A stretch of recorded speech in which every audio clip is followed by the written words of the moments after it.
I grew up in displaced person camps in Germany after World War II. The living conditions were very desperate. They were living in rubble. The main thing was food. A lot of people were committing suicide. I'm Rutanya Alda. I'm an actress. I've done 102 films and television shows. I've had a 50-year career. We were in the camp for 7 years with a lot of other people. I was there with my grandmother, my mother, and my brother. So my grandmother would go out and try to see what she could scrounge up in the woods, like mushrooms to eat. We were kids. We had no shoes. We had, I think, 2 dresses. And so we were running around like little ragamuffins in the streets of the bombed-out buildings.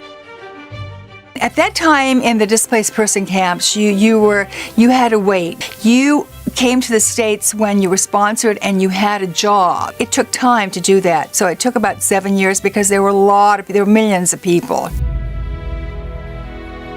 We first landed in New York, actually in Ellis Island. We were the last few people to come through Ellis Island. From there we were sent to Chicago for a few weeks until everything got coordinated for us to move to Flagstaff, Arizona.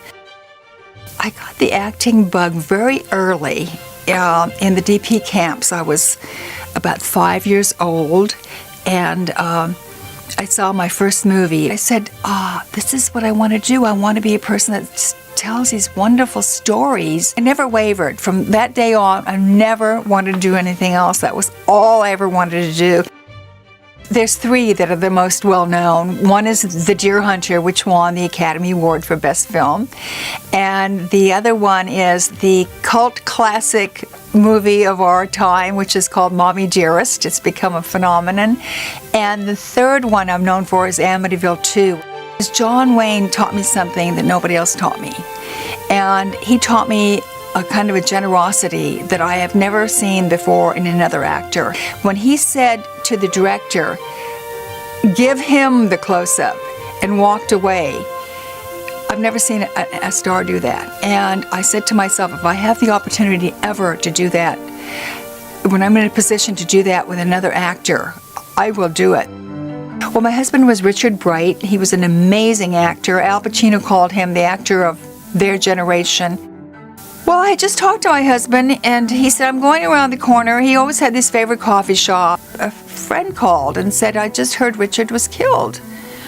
And I said, oh, no. I mean, it's like, he said, it's all over the news. And I turned on the news, and there it was. He got hit by a bus crossing the street on 86th Street in Columbus. Loss is very hard. It's like there's no getting around it. I think our life on earth is for a purpose. Once we embrace the fact that we are here on this journey, and that if we can accept both the highs and the lows, I think there's a mindset that happens that says, okay, let me just go through this. Let me see what happens next. So I think sometimes if you stick around long enough, something happens, something wonderful happens. It's been fascinating.